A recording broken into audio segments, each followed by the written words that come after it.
Siempre he creído que las carreteras saben guardar secretos. Hay tramos que se sienten distintos, como si fueran más antiguos que el mismo pavimento, como si debajo del asfalto aún quedaran enterradas cosas que jamás deberían haber sido despertadas. Yo soy de los que han rodado toda la vida. Desde los 19 me trepé a un tráiler y nunca más me bajé. He cruzado el país de punta a punta, desde la frontera con Texas hasta la selva chiapaneca. He visto de todo: accidentes mortales, animales cruzándose de la nada, incluso levantones en plena madrugada. Pero nada, y escúchame bien, nada me preparó para lo que viví en ese maldito tramo entre Matehuala y Saltillo. Hay quienes le llaman el kilómetro perdido. Esto me pasó en diciembre, hace como 4 años. Salí de San Luis Potosí un martes por la tarde, rumbo a Torreón. Llevaba una carga de cerámica para una constructora. Nada fuera de lo común.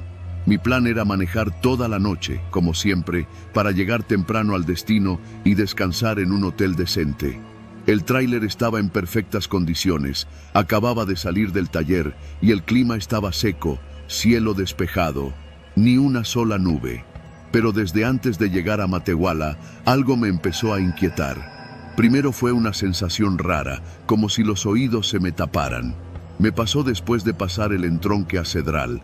Pensé que era la altitud o que venía medio deshidratado, así que me detuve en una gasolinera y me bajé por una botella de agua y unas papas. Al regresar al tráiler, me llamó la atención que la radio del tablero se había encendido sola. Sonaba una estación con puras canciones rancheras viejas, como de los años 40. Yo nunca escucho eso.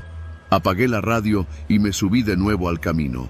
Ya entrada la noche, pasando el kilómetro 123, fue cuando empezó lo verdaderamente raro. Al principio fue solo un reflejo. Vi por el espejo lateral izquierdo, como hago cada 5 segundos por costumbre, y juraría que había otro tráiler detrás de mí. Estaba tan pegado que podía ver los faros altos iluminando la caja de mi unidad.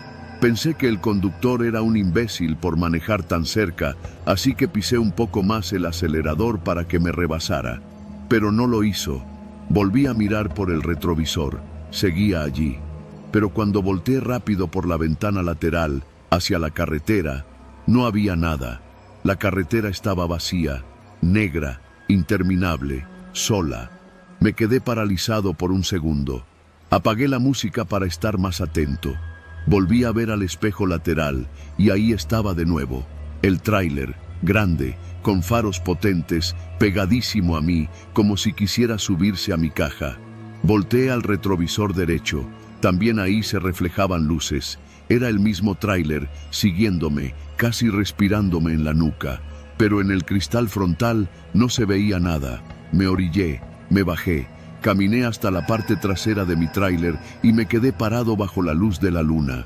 Ni un alma, ni un solo vehículo, ni ruido de motor, ni luces, nada. Volví a subir. Me dije a mí mismo que era el cansancio. El insomnio puede jugarte malas pasadas. Pero al reiniciar la marcha, el tráiler volvió a aparecer en los espejos. Sentí una presión en el pecho. No era miedo, era algo más. Como si algo invisible me estuviera mirando desde atrás, como si supiera mi nombre, mi historia, mis errores. Seguía el tráiler ahí, detrás de mí, pero solo en los espejos. Encendí todas las luces, los faros antiniebla, las luces traseras, incluso aventé un par de cambios para tratar de dejarlo atrás. Pero no importaba qué tanto acelerara. El tráiler en los espejos seguía ahí, a la misma distancia exacta, como si fuera mi sombra. Entonces empecé a fijarme en detalles. No tenía placas, ni logotipos, ni siquiera manchas de lodo. Era como un tráiler fantasma, idéntico al mío, pero sin personalidad. Pero había algo peor: el chofer. Lo vi en el retrovisor central, una vez. Por un instante, iluminado por la luz tenue de la cabina. Su rostro era blanco, huesudo. Estaba inmóvil, con los ojos abiertos como platos. No tenía expresión, solo estaba ahí, como una estatua. Pero lo que me heló la sangre fue que, cuando me fijé mejor, su cara era idéntica a la mía. Pisé el freno con todo. El tráiler se detuvo bruscamente y al hacerlo, las luces del tráiler que me seguía desaparecieron. Bajé del camión temblando. Esta vez no quise revisar nada. Me senté en la orilla del camino, temiendo cerrar los ojos. Sabía que si los cerraba, ese otro yo podía estar más cerca. Decidí prender un cigarro. No suelo fumar, pero llevaba una cajetilla vieja para emergencias. Mientras encendía el cigarro, vi algo que me hizo dejarlo caer al suelo. Sobre el pavimento, justo al borde de la línea blanca, vi marcas de llantas, como si otro tráiler hubiera estado estacionado detrás del mío. Pero las marcas terminaban ahí, sin haber llegado nunca. No venían de ningún lado, como si hubieran aparecido de la nada. Me subí de nuevo al tráiler. Necesitaba salir de ese tramo. Puse música fuerte, algo norteño, algo alegre. Empecé a hablar solo. A veces rezaba, a veces maldecía. Pero en el espejo, él seguía ahí. El tráiler fantasma, mi gemelo. No sé cuánto tiempo conduje así, pero justo al pasar el kilómetro 141, el tráiler desapareció de los espejos, como si nunca hubiera estado. Esa noche dormí en la cabina de una gasolinera cerca de Saltillo. No quise decir nada a nadie, pero al amanecer me acerqué a un viejito que trabajaba lavando parabrisas en la estación. Oiga, don, ¿nunca ha escuchado de un tráiler que se aparece en la carretera? El señor me miró con una expresión seria, casi paternal. Lo viste en los espejos, ¿no? Sentí que la piel se me congelaba. Sí, el viejo asintió, como si eso explicara todo.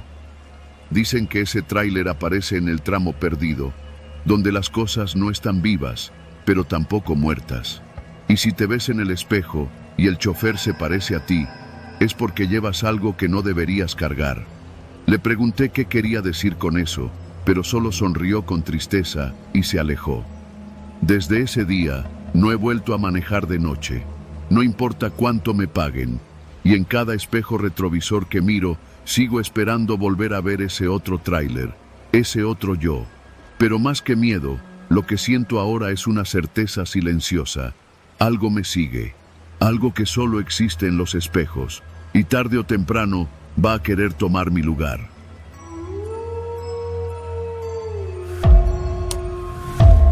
Soy chofer de taxi desde hace más de 12 años. Le he dado la vuelta a medio México al volante, desde las colonias fresas del norte de Monterrey hasta las carreteras olvidadas que cruzan Chiapas.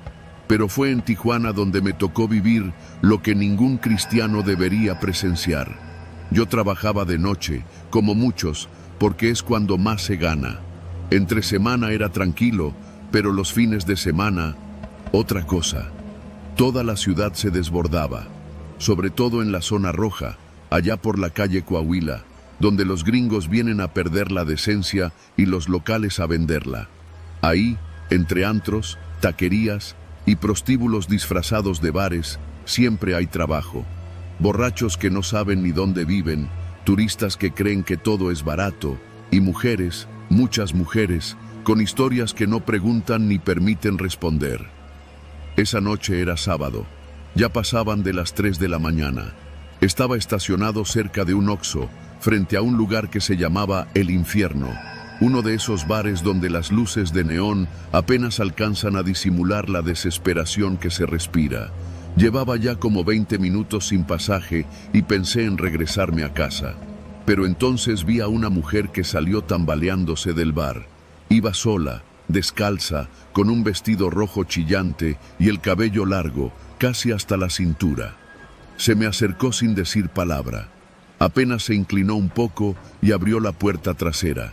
Se subió como si ya supiera que la estaba esperando. ¿A dónde vamos?, le pregunté. Silencio. Me giré para verla mejor. Estaba recargada en la puerta, con los ojos cerrados. Pensé que estaba borracha o drogada. Solo repetí: ¿A dónde, señorita? Abrió los ojos. No tenían brillo, como si los tuviera llenos de agua sucia. Me dijo con voz bajita, como un susurro raspado: «Al panteón». «¿Cuál panteón?» «El más viejo, el de la Cañada». No me gustó nada. El panteón de la Cañada estaba en las afueras, subiendo por una brecha que ya nadie usaba. Ese lugar llevaba años cerrado, después de que encontraron tumbas profanadas y cosas de brujería en una de las capillas. Lo recordaba bien porque mi primo, que trabajó en el municipio, me contó que hallaron restos de animales con clavos en los ojos y una muñeca colgada de un árbol con cabello humano en la boca. Pero, ¿qué iba a hacer? Trabajo es trabajo. Encendí la marcha y nos fuimos. Durante el trayecto no dijo nada, ni una palabra. Solo respiraba lento, profundo, como si se estuviera preparando para algo. A veces volteaba a verla por el retrovisor. No se movía, y había algo en su rostro, una especie de tristeza seca, sin lágrimas, como si ya se hubiera gastado todas. Después de unos 20 minutos, tomé el desvío hacia el panteón. El camino estaba solo, ni una lámpara, ni una casa, solo la terracería iluminada por los faros. Me costó trabajo ubicar la reja oxidada del panteón entre los árboles secos. Cuando por fin llegamos, me detuve. «Ya es aquí», le dije. No contestó.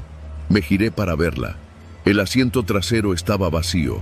Pensé que me estaba jugando una broma. Bajé del carro de inmediato, abrí ambas puertas traseras.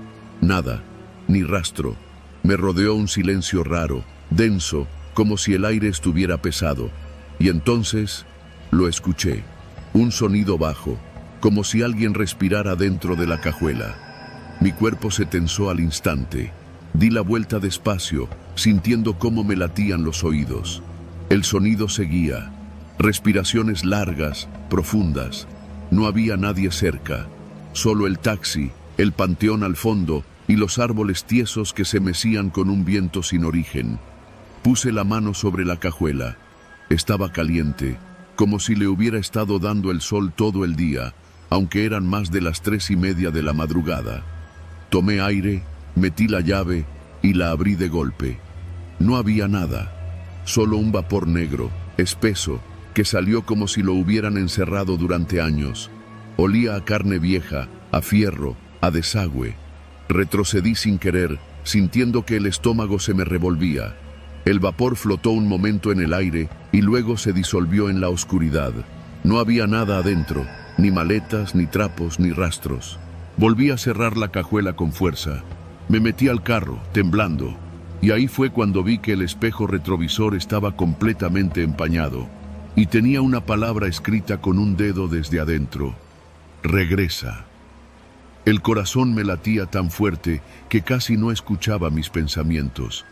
Agarré el volante con ambas manos y me quedé quieto. Respiré hondo, varias veces. No podía procesar lo que había pasado. Decidí regresar a la ciudad. A medio camino, el estómago me obligó a parar en una gasolinera. Me encerré en el baño. Me lavé la cara, me miré al espejo, intentando volver a la realidad. Pero al regresar al carro, me di cuenta de que la cajuela estaba abierta de nuevo. Corrí, la cerré de golpe, y esta vez manejé directo a mi casa. No trabajé los siguientes 3 días. La cosa no terminó ahí. Cada vez que volvía a usar el carro, algo pasaba. A veces, al frenar en un semáforo, sentía como si alguien se sentara detrás de mí, aunque no había nadie. En otras ocasiones, los pasajeros me decían que olía a tierra mojada o a humo viejo. Una señora incluso me preguntó si alguien se me había muerto en el taxi. Yo intentaba seguir como si nada, pero cada vez era más difícil. Empezaron a fallar las luces internas del carro.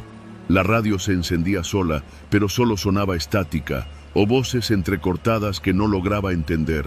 Y el maldito espejo retrovisor, cada noche amanecía empañado, aunque no hiciera frío. Y siempre tenía la misma palabra: regresa. Un día no aguanté más. Fui con un sacerdote a la parroquia de San Martín, en la colonia Libertad. Me escuchó en silencio, con la cara tensa. Me dijo que no podía bendecir el carro sin ver exactamente lo que pasaba, que si realmente era algo maligno, necesitaba pruebas. Le dejé mi número por si cambiaba de opinión. Esa misma noche, después de dejar a una pareja en Playas, me llegó una alerta por la aplicación para recoger un pasajero cerca del bar El Infierno. Apreté los dientes. Era el mismo lugar de aquella noche. Decidí aceptar. Pensé que tal vez, si cerraba ese ciclo, la cosa acabaría. Llegué. No había nadie afuera, pero la aplicación marcaba que el pasajero ya estaba esperando. Bajé el vidrio y miré alrededor. La banqueta estaba vacía. ¿Hay alguien ahí?, grité. Silencio. De pronto, escuché el sonido. Otra vez. La respiración dentro de la cajuela. Salí del carro. Las piernas me temblaban. Abrí la cajuela con rabia, dispuesto a enfrentar lo que fuera. Esta vez no salió vapor. Había una muñeca, vieja, de trapo, con el vestido rojo. Los ojos eran botones negros, pero uno estaba colgando. Tenía el cabello largo y negro. Me agaché y la tomé. Era ligera, pero sucia, con olor a humedad. En el pecho tenía cosido un nombre con hilo negro: Lucía. Entonces lo recordé. Hace años, cuando apenas comenzaba a trabajar, recogí a una muchacha en la misma zona. Lloraba, me pedía que no la regresara. Decía que la iban a matar. Me ofreció todo lo que tenía por llevarla a la central. Me dio lástima. La ayudé, le presté mi celular y la llevé hasta el otro lado de la ciudad. Al día siguiente, escuché en las noticias que la habían encontrado muerta en un baldío. Lucía. Me desmayé. Me encontraron a la mañana siguiente, tirado junto al carro, con la cajuela abierta y la muñeca entre los brazos. Me llevaron al hospital. No tenía heridas, solo deshidratación, dijeron. Me dieron de alta el mismo día. Tiré la muñeca al río. Vendí el carro. Y desde entonces no he vuelto a manejar. Pero a veces, al ir caminando por la ciudad, en ciertas esquinas, en ciertos callejones, siento que alguien me observa, que algo me sigue. Una presencia muda, con un vestido rojo y el cabello hasta la cintura. He aprendido a vivir con eso, pero nunca, nunca regreso a la zona roja, ni aunque me lo rueguen.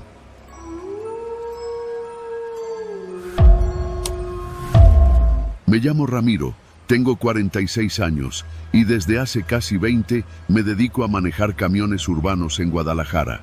Me sé de memoria todas las curvas de la Ruta 37, que va desde el fraccionamiento La Tusanía hasta el centro, pasando por el mercado de San Juan de Dios y cruzando la calzada Independencia. Cada día es igual, con sus prisas, su calor, sus señoras cargando bolsas del mandado, los chavos con audífonos y el sempiterno olor a fritanga que se te queda pegado en la nariz después de mediodía en la calle. Nunca he sido de andar creyendo en cosas raras. Mi vida ha sido siempre bastante común, y si me preguntas, lo paranormal es puro invento para que la gente se entretenga. O, al menos eso creía hasta hace poco. No sé cómo empezar esto sin que suene como una jalada, pero no me importa si no me creen. Yo sé lo que vi, lo que sentí, y lo que todavía, en las noches más calladas, me persigue como si se hubiera metido en mi sombra. Eran como las 9:20 de la noche. Me tocaba el último recorrido del día. El camión venía casi vacío, solo una pareja que discutía bajito al fondo y una señora dormida con la cabeza recargada en la ventana. Lloviznaba, de esa manera que ni moja ni deja ver, y los charcos reflejaban las luces del alumbrado como espejos sucios. Al llegar al cruce de la calzada con Río Nilo, el tráfico estaba pesadísimo. Los carros avanzaban de a poquitos, los claxones sonaban sin descanso, y los limpiaparabrisas golpeaban el vidrio con su ritmo monótono. Fue ahí, justo en ese embotellamiento, donde empezó todo. Me detuve en la parada frente a una farmacia Guadalajara y vi que había una fila larga de gente esperando. Lo raro es que no los había visto al acercarme. Era como si hubieran aparecido de la nada. Venían formados con una disciplina extraña, todos parados rectos, sin hablar, sin moverse, como si esperaran algo más que un camión. Me fijé mejor. No traían paraguas y sin embargo no parecían mojados. Algunos llevaban ropa pasada de moda, como sacada de otra época. Había una señora con un rebozo oscuro que se veía antiguo y un señor con sombrero y pantalones acampanados. Hasta un chamaco con un uniforme de escuela como los de los años 80. Abrí la puerta con cierta desconfianza, pero no subió nadie. ¿Van a subir o no?, grité, tratando de sonar firme. Ninguno se movió. Y entonces, todos al mismo tiempo, estiraron el brazo para marcar la bajada. Así, de golpe. Como si supieran exactamente dónde querían bajarse, aunque no se hubieran subido. Sus manos temblaban levemente, como sostenidas por un viento invisible. El camión se quedó en silencio. La pareja al fondo también lo notó. Dejaron de discutir. La señora dormida abrió los ojos lentamente, como si algo la hubiera despertado. Toqué el claxon, irritado, y cerré la puerta. «Pinches locos», murmuré, y arranqué despacio, nervioso, como si hubiera hecho algo indebido. Pero no pude evitar ver por el retrovisor. La fila seguía ahí. Y ahora sus rostros me miraban fijamente. Todos. Con una expresión hueca, como si sus ojos no tuvieran brillo, ni alma, ni nada. El camión avanzó unos metros más y me obligaron a frenar otra vez por el tráfico. Fue entonces cuando, sin abrir puertas, los empecé a ver dentro del camión. Dispersos entre los asientos vacíos, la señora del rebozo en la segunda fila, el niño del uniforme parado junto al torniquete, el hombre del sombrero detrás de mí, reflejado en el vidrio lateral. ¿Qué chingados? Me volví tan rápido que el volante se me fue de lado. La pareja gritó, la señora del fondo se persignó. «¿Qué le pasa, chofer?». No respondí. Apenas podía respirar. Me limpié el sudor de la frente con la manga. Cuando volví a mirar, ya no estaban. Los asientos vacíos, como siempre. Me convencí de que estaba cansado, que eran sombras o un truco de la lluvia. Pero algo me seguía latiendo en las sienes, como si mi cuerpo supiera que algo estaba muy, muy mal. Esa noche dormí mal. Soñé con el camión lleno de gente que no se movía, con pasajeros que me hablaban sin abrir la boca, con voces que susurraban mi nombre desde los altavoces apagados. Al día siguiente no quería ir a trabajar, pero el deber jala. La renta no se paga sola. Todo fue normal hasta las 8:30. Ya casi terminaba el turno. Iba por la misma ruta, y al llegar de nuevo al cruce de Río Nilo, los vi otra vez. Formados, iguales, misma ropa, misma expresión, todos marcando la bajada a la vez. «Ya basta, cabrones», grité, pero sabía que no eran gente normal. No podían serlo. Aceleré sin detenerme, pasándoles por un lado. No me atreví a mirarlos de frente. Por el retrovisor, vi cómo se giraban todos al mismo tiempo, sus ojos fijos en mí. Esa noche me fui a tomar unas caguamas al depósito de Don Chuy, buscando olvidar, pero no sirvió de nada. Cuando llegué a casa, encontré marcas de manos pequeñas y húmedas en los vidrios de mi cuarto. Vivo en el segundo piso. Los días siguientes fueron empeorando. Cada noche los veía, ya no solo en la misma parada. Empezaron a aparecer en otras partes de la ruta. A veces los veía reflejados en los escaparates de las tiendas, o sentados en el último asiento del camión, donde nadie quería sentarse ya. Los pasajeros normales comenzaron a evitar mis viajes. Corrían rumores. Decían que mi camión tenía mala suerte, que una señora se desmayó sin razón, que un chavo bajó llorando, que un perro se rehusó a subirse y aulló mirando dentro, como si viera algo que los demás no. Fui con un padre. Me echó agua bendita y me dijo que hiciera oración. Fui con una señora que cura de espanto. Me barrió con hierbas y me dijo que traía pegado un muerto de muchos. No entendí y no quise entender. Pero la peor noche fue el 24 de octubre. Estaba lloviendo con ganas. El tráfico era una pesadilla. Faltaban pocos días para el Día de Muertos y las calles estaban llenas de papel picado y puestos de pan de muerto. Me tocó llevar una señora con su niño, 2 albañiles y un anciano que subió cerca de la estación Tetlán. Al llegar al cruce maldito, el tráfico me detuvo otra vez, y como si el tiempo se repitiera, ahí estaban, la fila, los fantasmas, marcando la bajada, pero esta vez no estaban quietos, caminaban hacia mí. El niño subió primero, luego la señora del rebozo. Uno por uno entraron sin pasar por el torniquete. Se acomodaron entre los pasajeros reales. Nadie más los veía, pero yo sí. Sentí cómo bajaba la temperatura. Mi aliento salía en vaho. Las ventanas se empañaron de golpe. «¡Todos abajo!», grité, pero nadie se movió. Los vivos parecían paralizados, y los otros, los muertos, se iban acercando hacia mí. La señora del rebozo se paró a mi lado. Olía a tierra húmeda. Me tomó del hombro con una mano helada. «Es hora, hijo». «¿Hora de qué?», susurré. «De llevarnos a casa». Y entonces lo entendí. Lo supe en un relámpago de terror puro. Había muerto gente en ese cruce, hace años. Un camión que se pasó el alto y embistió a un grupo entero que esperaba. Murieron todos, y ese camión fue de la misma ruta que yo manejo ahora. La leyenda urbana decía que el chofer se dio a la fuga, que los cuerpos quedaron esparcidos por el pavimento, que algunos jamás fueron reclamados, y que cada año, cuando se acerca el Día de Muertos, regresan para tomar el camión que nunca los llevó. No sé cómo llegué al patio de resguardo esa noche. Solo recuerdo gritos, vidrios empañados, voces susurrando en lenguas que no entendía. Me encontraron en shock, murmurando nombres que nadie reconocía. Me dieron licencia por tiempo indefinido. Fui al psiquiatra, al templo, a 1000 lados, pero los sigo viendo. A veces, cuando paso por ahí en mi carro, los veo en la acera, formados, esperando. Mi vida cambió. Ya no soy el mismo. No puedo subirme a un camión sin temblar. Pero me salvé. Aunque algo de mí se quedó en esa ruta, algo que tal vez ellos siguen esperando. Y yo sé que algún día, cuando la lluvia caiga otra vez sobre la calzada, volverán a marcar la bajada. Y esa vez, no voy a poder seguir de largo.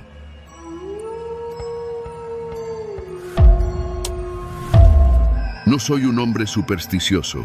Manejo Uber desde hace ya más de 6 años en la zona metropolitana de la Ciudad de México.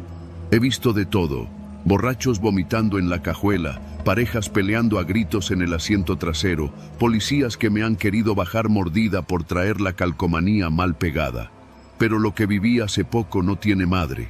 Desde entonces, dejo el crucifijo colgado del retrovisor, ya no manejo de noche y me encomiendo cada que arranco el coche. No es exageración. Lo que pasó me partió la vida en dos. Todo comenzó una noche cualquiera de septiembre. Yo trabajaba mi turno habitual, empezando desde eso de las 5 de la tarde hasta las 2 o 3 de la madrugada. Esa noche me tocó pasar por Azcapotzalco, rumbo a Naucalpan, y ya iba cerrando la app cuando me entró un último viaje. Una solicitud desde la colonia Clavería, rumbo a Tlalnepantla. Acepté por inercia. Era tarde, poco tráfico, y ese último viaje me iba a dar buen bono. El usuario tenía calificación perfecta, 5 estrellas, más de 2500 viajes. Su nombre, Gerardo Becerra. La ubicación de recogida era frente a un Oxxo sobre Cuitláhuac, ahí por donde empieza a escasear la luz en las calles. Llegué rápido. Eran como las 2:20 de la mañana. Me estacioné donde marcaba el punto y esperé. Pasaron 3 minutos, luego 5. Justo cuando iba a cancelar el viaje, el asiento trasero se hundió como si alguien se hubiera subido, pero yo no escuché que se abriera la puerta. Volteé de reojo. No vi a nadie. «¿Gerardo?», pregunté, medio volteando, con la voz algo ronca, y entonces lo escuché. «Sí, vámonos». La voz venía de atrás, clara, segura, como si de verdad estuviera ahí. Pero yo no veía nada. No quise paniquear. Pensé que tal vez mi mente ya me jugaba bromas por el cansancio. Me tallé los ojos. Nada. El asiento parecía vacío, pero el cinturón de seguridad del lado derecho estaba estirado, como si lo hubieran abrochado. El aire se puso espeso. Cerré los ojos 2 segundos. Tragué saliva. No sabía si arrancar o cancelar, pero algo me decía que si no obedecía esa voz, algo peor iba a pasar. Puse primera y me lancé al periférico. Todo el camino fue en silencio. No me atreví a mirar por el retrovisor, pero el sudor ya me escurría por el cuello, aunque traía el clima puesto. Al llegar al destino, una privada en San Rafael, Chamapa, la voz volvió a sonar.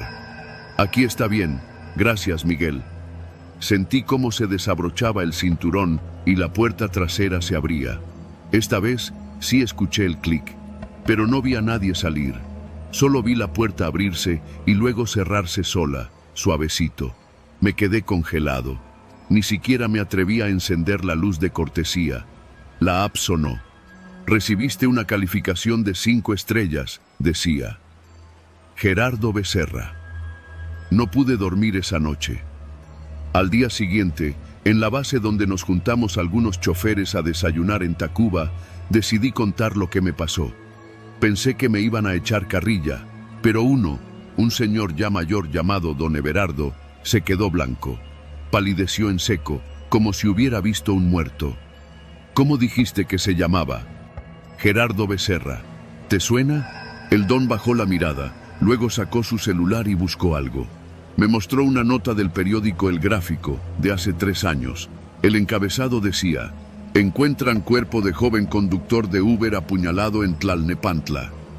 Vi la foto. Era él. El mismo de la foto de perfil de la app. Mismo nombre. Gerardo. 5 estrellas. Sentí como si me aplastaran el pecho. La noticia explicaba que había sido asesinado por unos pasajeros que intentaron asaltarlo. Lo dejaron tirado en una calle de la misma colonia donde yo lo dejé. No supe qué pensar. Revisé mi historial de viajes. El suyo estaba ahí. Fecha, hora, ruta, todo. Pero cuando traté de abrir su perfil de usuario, me apareció un mensaje. Este usuario ya no está activo. Lo borraron. Desapareció. Pensé que ahí acababa todo. Una experiencia rara, inexplicable, pero única. No volví a hablar de eso por varias semanas, hasta que un día, en un grupo de WhatsApp de choferes, alguien subió una captura de pantalla. ¿Alguien ha llevado a este usuario? Se me subió hoy, pero no lo vi nunca. Me dio 5 estrellas. Era Gerardo. Mismo perfil, misma sonrisa, misma calificación. Otros comenzaron a comentar. Uno dijo que se le subió en Coacalco, otro en la Gustavo A. Madero. Todos con la misma historia. No lo vieron subir, pero escucharon su voz. Siempre pedía que lo dejaran en Tlalnepantla. Siempre les agradecía por su nombre. Siempre 5 estrellas. Fue entonces que decidí volver al lugar donde lo dejé. Llevé una veladora, por si las dudas. Me estacioné a un lado del poste donde lo vi bajar. Era una calle empinada, medio escondida, con casas viejas y un terreno baldío. La veladora apenas alumbraba unos metros. De pronto, sentí que el coche se ladeó, como si alguien se hubiera sentado en el asiento de atrás. No quise voltear. Cerré los ojos. ¿Por qué yo?, pregunté, sin saber si hablaba con él o conmigo mismo. Y la voz, suave, casi como un suspiro, respondió: porque tú sí me llevaste a casa. Abrí los ojos y vi que el cinturón otra vez estaba abrochado. Una lágrima me cayó sin querer. No sabía si por miedo o por tristeza. Apagué la veladora y arranqué de regreso. Desde entonces he recibido 3 viajes más de él. Nunca lo veo, solo lo escucho. Y siempre me deja 5 estrellas. Otros choferes dicen que han dejado de aceptarlo. Les da miedo. Pero yo no, porque hay algo en su voz, en la forma en que agradece, que me hace pensar que no está buscando hacer daño. Tal vez solo quiere que lo traten como persona. Tal vez solo quiere llegar a casa. Hace unos días, un amigo del grupo de WhatsApp aceptó un viaje de un tal Gerardo Becerra. Era nuevo en la plataforma, apenas llevaba una semana. No volvió a conectarse. Su coche apareció abandonado en la misma calle donde yo dejo a Gerardo. Puertas abiertas, celular en el asiento, el motor aún caliente. La app mostraba: último viaje completado, calificación 5 estrellas. ¿Tú qué harías? ¿Lo aceptarías o le cancelarías, sabiendo que él sigue esperando que lo lleven a casa? Porque, te guste o no, algún día te va a tocar. Y si lo haces bien, tal vez, solo tal vez, te deje 5 estrellas.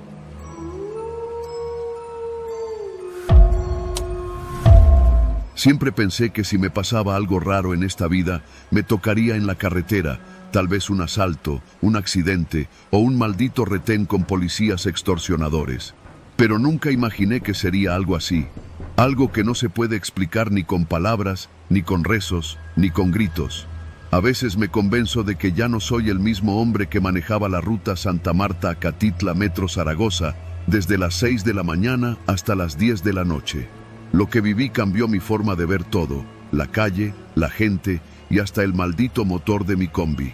Yo me llamo Darío y llevo más de 15 años de chofer.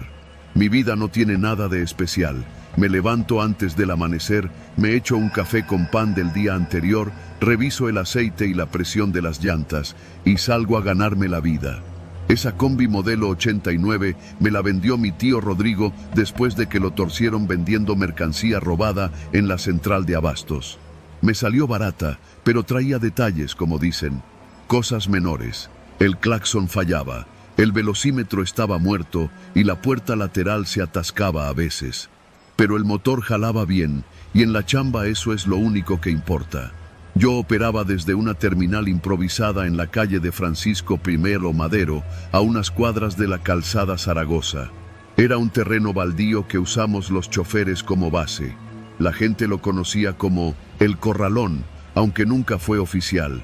Solo era un lote sin pavimentar, con tierra suelta, botellas rotas y perros callejeros que dormían entre las llantas.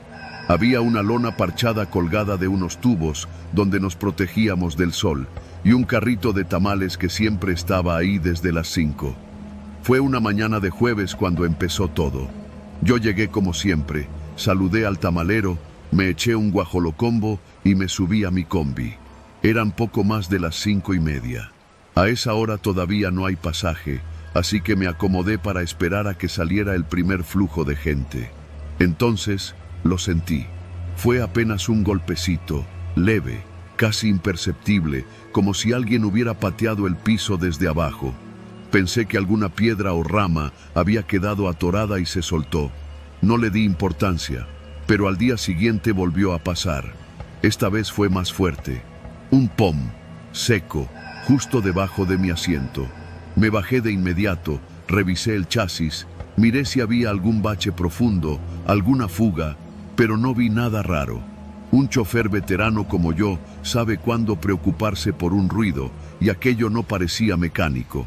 Pasaron 2 días más y el golpeteo se hizo regular. No solo eso, empecé a notar que el piso vibraba a veces como si tuviera vida propia. No me creas, pero juro por lo que más quiero que el suelo de esa combi latía. No de forma constante, no como un motor, no. Era como el pulso de un corazón, uno lento, profundo, que parecía dormir, pero que de vez en cuando se alteraba, como si algo lo despertara. Yo ya estaba nervioso. Intenté decirle a mi esposa, pero solo se rió. «Ya estás viejo, Darío.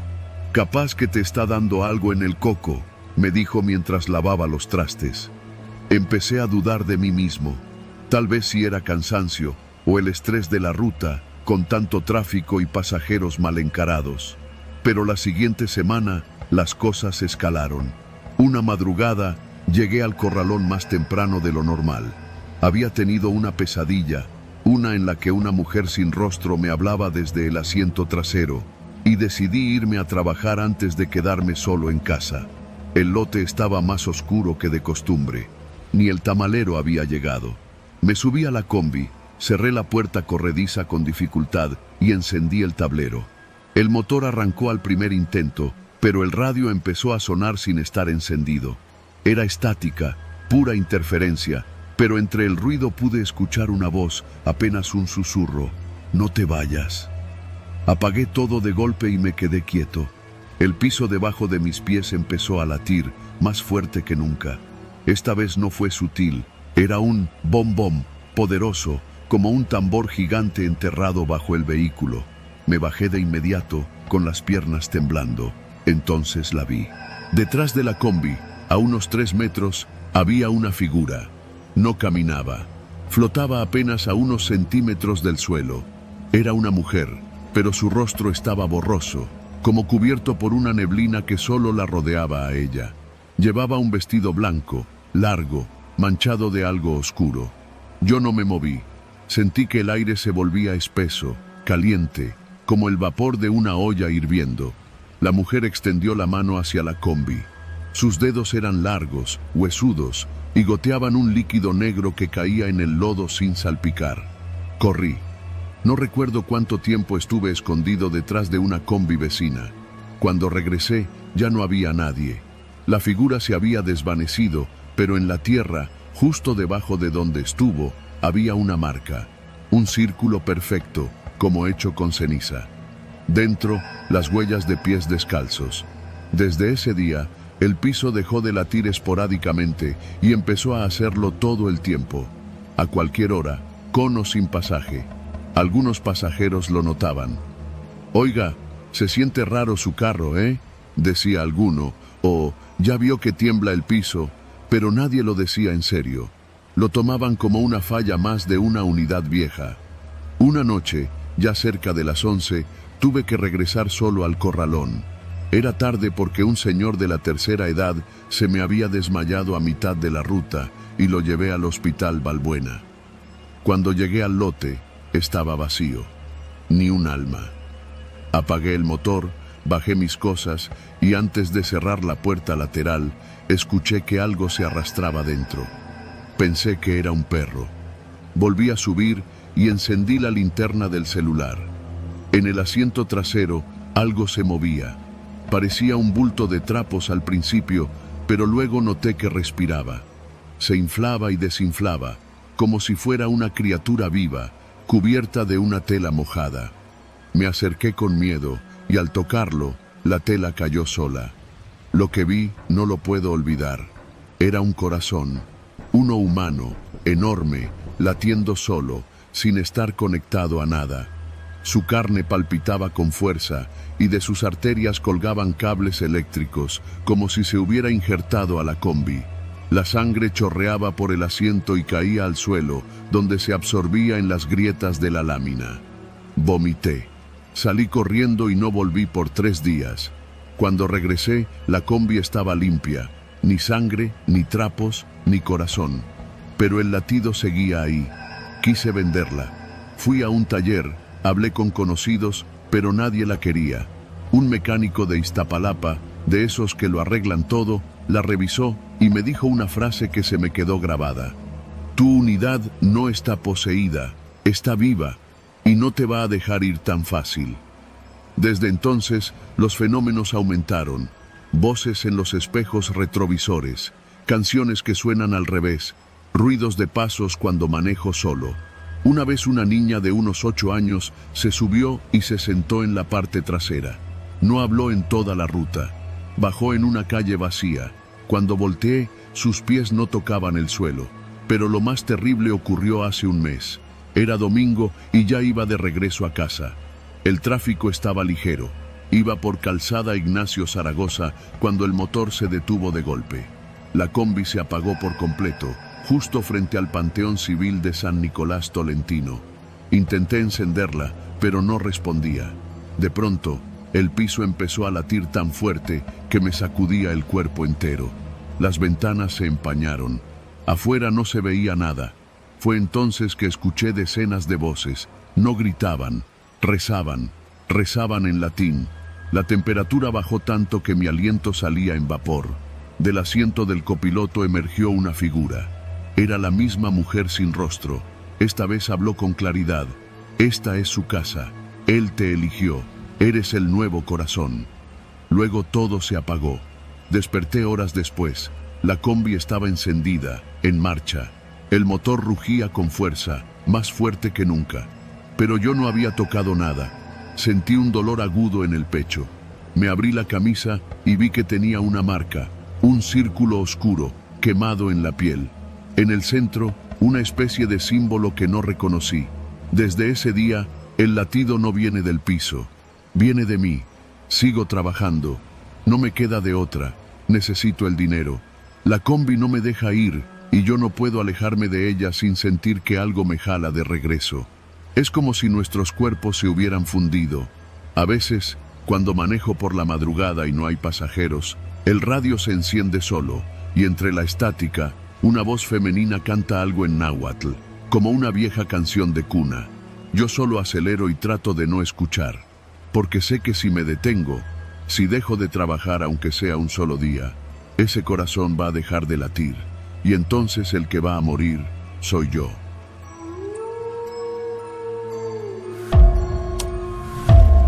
Siempre he dicho que el diablo no se aparece con cuernos y cola, sino disfrazado de cosas comunes.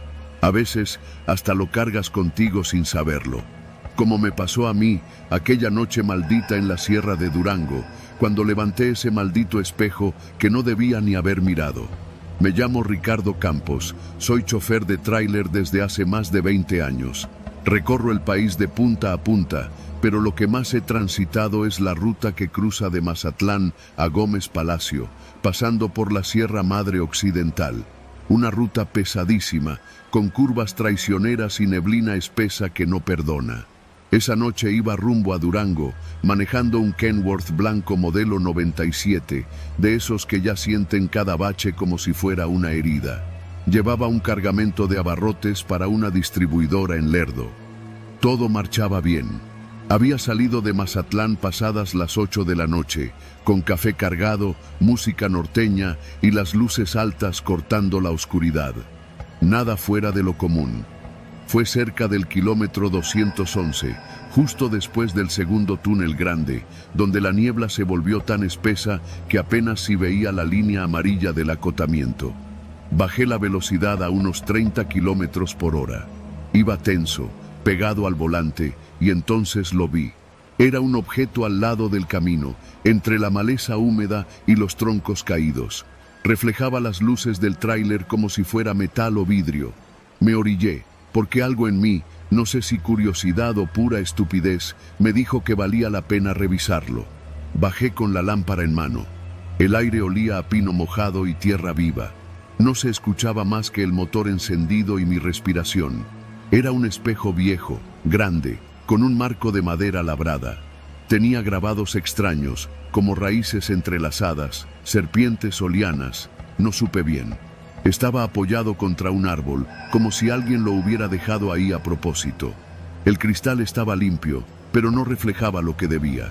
Ahí fue cuando me di cuenta. En vez de mostrar la carretera, mi tráiler o mi cuerpo, el espejo mostraba un monte altísimo, cubierto de niebla, con árboles tan torcidos que parecían personas encorvadas. Lo vi clarito, un cerro enorme, negro, con una cruz blanca en la punta. Detrás de mí solo había lodo, piedras y ramas. No había ningún monte, ni cruz, ni árboles como esos. Pero ahí estaban, dentro del espejo. Debí irme, debí dejar esa cosa ahí mismo. Pero no lo hice. Lo cargué. Lo metí al camarote del tráiler, lo recosté contra la litera y me subí de nuevo. Sentía un calor en la nuca, una especie de urgencia, como si alguien me empujara a seguir con el viaje. No pensé demasiado. Encendí el motor y seguí. Pasaron unos 15 minutos cuando empezó lo raro. Primero fueron los sonidos, ruidos dentro del camarote, como si alguien caminara sobre la litera. Miré por el retrovisor interior y aunque todo parecía en su lugar, algo en la forma en que el espejo brillaba me hizo fruncir el ceño. Seguí manejando, ya más atento. Después vinieron los susurros.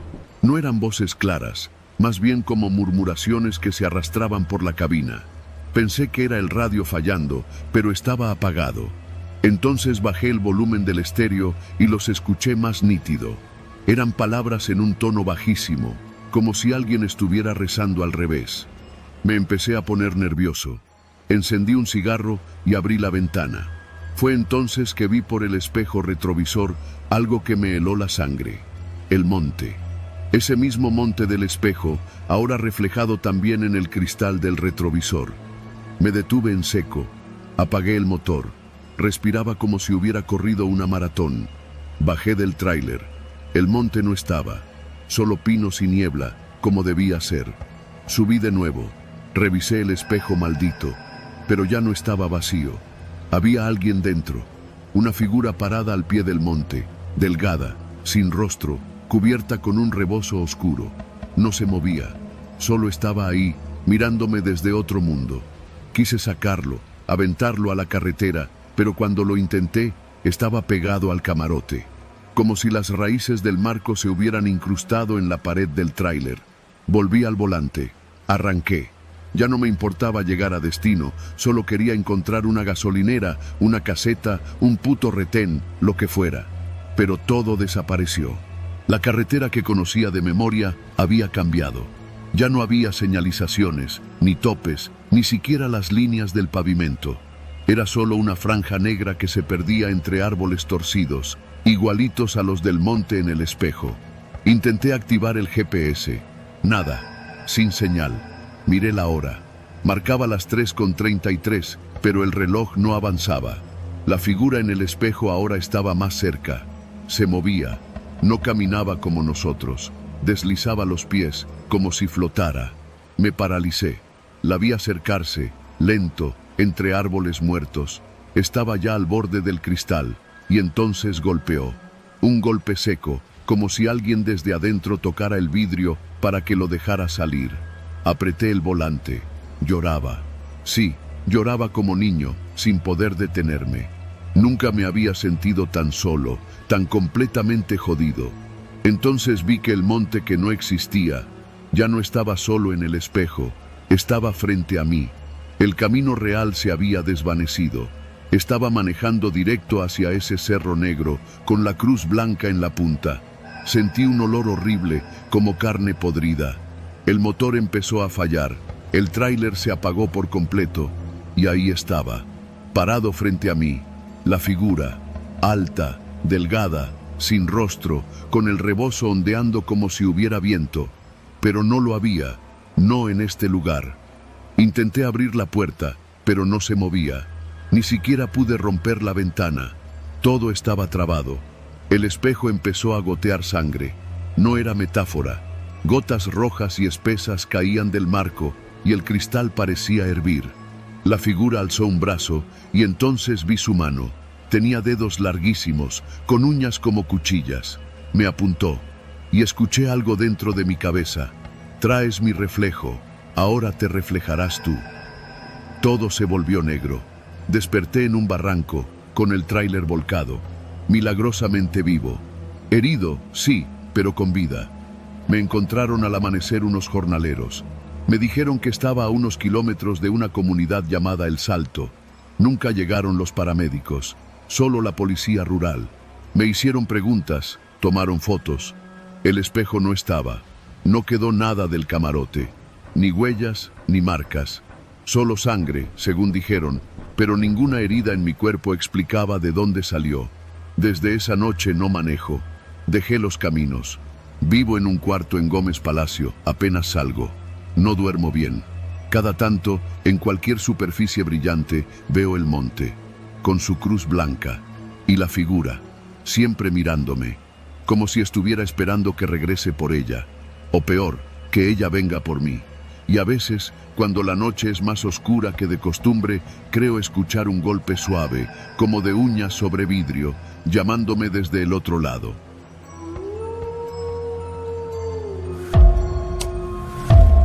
Mi nombre es Rodrigo, tengo 42 años y llevo más de 15 manejando taxi en la Ciudad de México. No soy de asustarme fácil. He visto de todo en esta chamba: peleas, asaltos, clientes drogados, borrachos vomitando en el asiento trasero. Pero lo que viví esa noche, en plena avenida Insurgentes, rompió cualquier lógica que conocía. Todo comenzó un viernes, a eso de las 10 de la noche. Era uno de esos días pesados. El tráfico estaba insufrible desde la mañana y yo ya me sentía harto, pero necesitaba hacer unas carreras más para completar lo de la renta. No me gusta trabajar tan tarde, pero últimamente el dinero no rinde, y cuando uno tiene que mantener a sus hijos, yo tengo 2, Emiliano y Camila, no te puedes dar el lujo de escoger horarios. Recuerdo que acababa de dejar a una pareja en la glorieta de Chilpancingo. El ambiente estaba raro, no por algo en particular, pero había una sensación espesa en el aire. Todo estaba como apagado. Las luces de los semáforos parecían menos brillantes, y aunque seguía habiendo coches, la ciudad tenía un silencio extraño, como si todo se hubiera quedado sin batería. Encendí el radio para distraerme un poco, pero no agarraba señal. Solo se oía un zumbido seco, repetitivo, como un susurro sin forma. Lo apagué y suspiré. Decidí dar una vuelta más por Insurgentes, a la altura del Metrobús Félix Cuevas, donde a veces la gente pide taxi directamente en la calle. Me detuve frente a un Oxxo que ya estaba por cerrar. Las luces de adentro parpadeaban. Me fijé por el retrovisor y vi que no había nadie, pero al segundo siguiente sentí el peso. El asiento trasero crujió, como cuando alguien se sienta bruscamente. Fue un sonido seco, pesado. Miré de nuevo al espejo y no vi nada. Pero el coche se había inclinado un poco del lado derecho, como si alguien muy grande estuviera acomodado ahí atrás. No dije nada. Pensé que tal vez era mi cabeza, que ya me estaba sugestionando. Me acomodé el asiento, tomé aire y me preparaba para seguir cuando escuché el sonido. Clac. El cinturón trasero del lado derecho se abrochó, solo, sin que nadie lo tocara. Me quedé inmóvil. Sentí una especie de calor helado en la nuca, como cuando uno entra a una iglesia abandonada o pasa por un panteón de madrugada. Me giré despacio, con el corazón latiendo como martillo. El cinturón estaba tenso, no solo abrochado, sino jalado, como si estuviera sujetando el cuerpo invisible de alguien o de algo. Y en ese momento, juro por la Virgen, sentí que me faltaba el aire. El cinturón no estaba en mi cuello, pero era como si lo que iba en ese asiento me apretara el alma desde dentro. ¿A dónde lo llevo?, pregunté, sin saber por qué. No hubo respuesta, solo el silencio. Pisé el acelerador. No quería quedarme ahí. Comencé a manejar sin rumbo, con el estómago hecho nudo y el sudor escurriéndome por la espalda. Pasé frente al parque hundido y por el rabillo del ojo vi algo en la ventana trasera. Un reflejo que no era mío.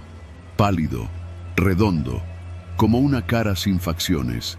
El coche olía raro, como a trapo mojado y tierra podrida. En el semáforo de Río Mixcoac no pude más. Me detuve, bajé de golpe y abrí la puerta trasera. El cinturón seguía abrochado. Lo jalé con fuerza, pero no se movía. Era como si algo lo sostuviera desde dentro. Grité. Me dio rabia, miedo, impotencia. Jalé más fuerte y sentí un crujido. El cinturón se zafó, pero del mecanismo interno, como si lo hubiera arrancado de una fuerza invisible. Y en cuanto lo hice, un viento frío salió del coche, como un suspiro, como si algo que llevaba dentro hubiera huido. Me quedé temblando. Volví a subirme, sin saber si estaba loco o si de verdad había algo ahí. Solo quería llegar a casa. Pero no pude. El coche no encendía. La batería estaba muerta, aunque hacía menos de una hora había estado funcionando sin problema. Saqué el celular para pedir ayuda, pero la pantalla estaba negra, como si se hubiera quedado sin carga. Empecé a notar que los otros coches ya no pasaban. La calle estaba vacía, a pesar de ser una avenida principal. Y fue entonces que lo vi. Sentado en la banqueta, frente a mí, había un hombre, o algo que parecía un hombre. Llevaba un sombrero grande, como de charro antiguo, y un zarape raído. No se movía, no tenía rostro, o tal vez era que la sombra del sombrero lo cubría por completo. Pero sus manos eran largas, delgadas, oscuras como tizne, y en una de ellas tenía algo que brillaba, la hebilla del cinturón que yo había arrancado. Levantó la cabeza lentamente, y aunque no tenía ojos visibles, sentí que me miraba. Una voz áspera, profunda, resonó dentro del taxi. No venía de él, venía del radio, que seguía apagado. No debiste soltarlo, ahora viene por ti.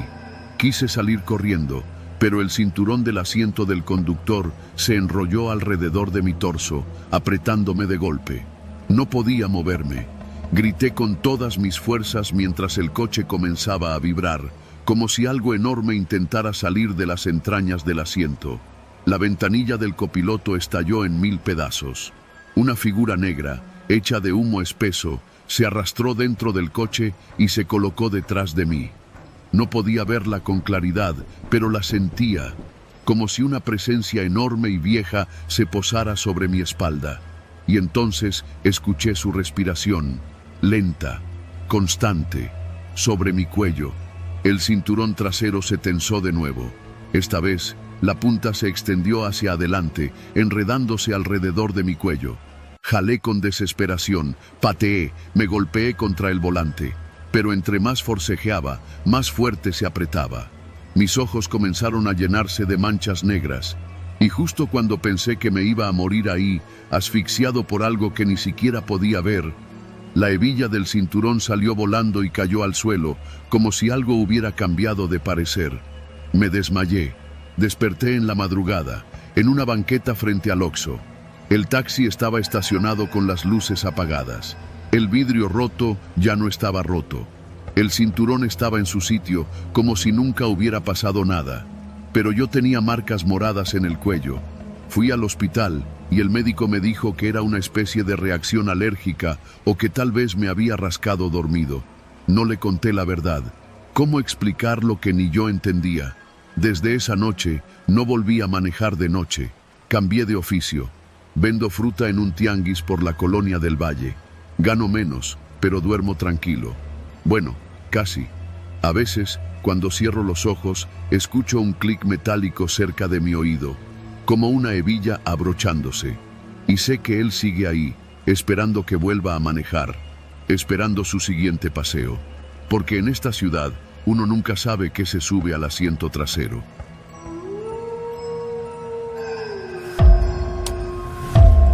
Yo no creía en nada de eso, ni en fantasmas, ni en maldiciones, ni en energías, ni en todas esas cosas que uno escucha en los programas de radio a medianoche. Para mí, todo tenía una explicación lógica.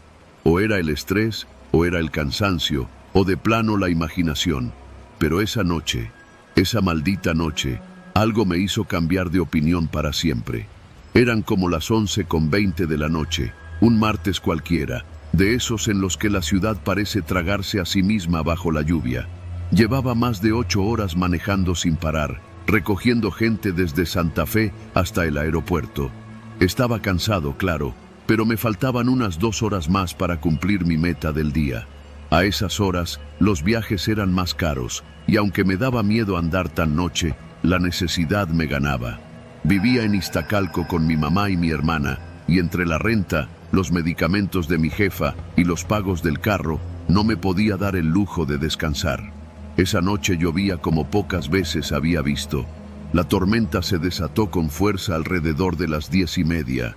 El cielo se encendía con rayos que cruzaban todo el periférico y el agua golpeaba el toldo del carro como si fueran puños. Tenía puesta mi sudadera negra y el café del Oxxo ya se me había enfriado en el portavasos. Andaba por Avenida Universidad, cerca de Coyoacán, cuando me cayó un viaje. Usuario sin foto, nombre raro, Nahual Gómez. Me pareció curioso, pero no imposible. Ya me habían salido perfiles con nombres bien extraños antes. La ubicación marcaba una calle pequeña, medio escondida, cerca del Parque de los Viveros. La zona era tranquila, pero solitaria. Calles angostas, faroles viejos, banquetas agrietadas. Me metí por una calle que se llama Francisco Sosa y avancé lento entre casas coloniales con portones enormes y árboles que se doblaban por el peso del agua. La notificación decía que el usuario me esperaba en la esquina con Melchor Ocampo. Llegué puntual, puse las intermitentes y esperé. El parabrisas apenas podía con la lluvia. Las gotas se amontonaban tan rápido que el limpiabrisas parecía no servir de nada. Pasaron 2 minutos, luego 5, y nada. Pensé en cancelar el viaje, pero justo cuando estaba a punto de hacerlo, algo llamó mi atención. Fue en la ventana del lado del copiloto. Vi cómo las gotas de lluvia comenzaban a deslizarse de una manera extraña. No bajaban al azar, como siempre. Número. Se iban acomodando, trazando líneas, formando curvas, hasta que noté lo imposible. Un rostro humano estaba tomando forma en el vidrio. No era un dibujo, no era vaho ni suciedad. Era como si las gotas obedecieran una voluntad. Una figura con ojos bien definidos, una nariz recta y una boca que no sonreía. Solo estaba ahí, mirándome. Me quedé paralizado. Parpadeé varias veces, me tallé los ojos. Pensé que era el cansancio, que ya estaba alucinando, pero ese maldito rostro seguía ahí. Incluso se movía. Parecía acercarse más al vidrio, con los ojos más marcados, como si quisiera atravesar la ventana. Sentí una presión en el pecho, quise prender la luz interior del carro, pero cuando lo hice, el rostro desapareció, así, de golpe. Un trueno iluminó todo, y por el espejo retrovisor vi una figura parada a unos 10 metros detrás del coche. Me giré de inmediato. Era una persona alta, flaca, con algo blanco sobre la cabeza. No se movía, solo estaba ahí, en medio de la calle, bajo la lluvia torrencial. Me quedé viéndolo unos segundos, y entonces comenzó a caminar hacia mí. Lento, sin apuro. Me entró un terror que nunca había sentido.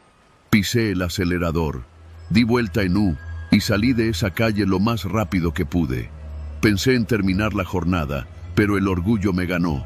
O tal vez fue la necesidad. Lo que fuera, seguí trabajando. 15 minutos después, recibí otro viaje. Esta vez en la Colonia del Valle. Todo parecía normal, hasta que revisé el nombre del usuario. Otra vez, Nahual Gómez. Esta vez con una ubicación distinta, en la calle Adolfo Prieto. Pensé que era una coincidencia o una falla de la app. Acepté el viaje. Fui. Al llegar, no había nadie. Solo casas oscuras, algunas luces en ventanas lejanas y la lluvia que no cedía. Esperé. Otra vez, el rostro apareció en la ventana, ahora más claro, más nítido, y detrás, una mano que se apoyaba desde adentro del vidrio, como si alguien estuviera encerrado dentro del cristal. Toqué la ventana, nada, pero al mirar mi reflejo, vi que el rostro no era el mío. No pude más. Cancelé el viaje, me fui al centro. Necesitaba luz, gente, ruido. Me paré en un Oxxo cerca de Eje Central y compré otro café. Mientras esperaba, sonó mi celular. Era una llamada desconocida. Contesté. Solo escuché esto. Ya voy contigo. La voz era como un susurro, vieja, llena de ecos. Colgué de inmediato. Encendí el carro. Las luces interiores parpadearon. El estéreo se encendió solo y empezó a sonar un canto en náhuatl. Yo no hablo náhuatl. No tengo música así en mi teléfono. Era como un lamento. Apagué todo. Salí disparado hacia Iztacalco. No sé cómo llegué. No recuerdo haber cruzado el viaducto ni calzada de Tlalpan. Solo recuerdo que el parabrisas se empañó de golpe y al limpiar con la mano, el rostro ya estaba ahí. Pero ahora, no en la ventana. Estaba en el retrovisor. Era el mismo rostro, con la piel cuarteada como tierra seca, los ojos completamente negros y una sonrisa rota. Dije el nombre en voz baja. Nahual Gómez. Y justo cuando lo dije, la luz del tablero se apagó. El coche se detuvo solo, en seco. No había falla mecánica, tenía gasolina. Las luces de la calle también se apagaron. Solo escuchaba mi respiración y el golpeteo de la lluvia. Y entonces lo sentí. Un frío seco, pero no en el cuerpo, sino en la mente. Como si algo estuviera dentro de mí, hurgando entre mis pensamientos, escarbando recuerdos. Me vi de niño. Vi a mi papá morir de un infarto en la cocina. Vi a mi mamá llorando sobre el fregadero. Vi a mi hermana escapando de casa. Y luego, vi mi propio reflejo, pero no era yo. Era el rostro del vidrio. Desperté horas después, afuera del carro, tirado en el pavimento, mojado, temblando. Una patrulla estaba estacionada al lado. Un oficial me decía algo, pero no entendía. Solo logré escuchar. ¿Está bien? ¿Qué le pasó? No supe qué responder. Me llevaron al hospital por hipotermia leve. Dijeron que me encontraron en la colonia Escandón, pero yo no tenía idea de cómo había llegado hasta allá. El coche apareció días después, abandonado en un estacionamiento de Naucalpan. Desde entonces, cada vez que llueve fuerte,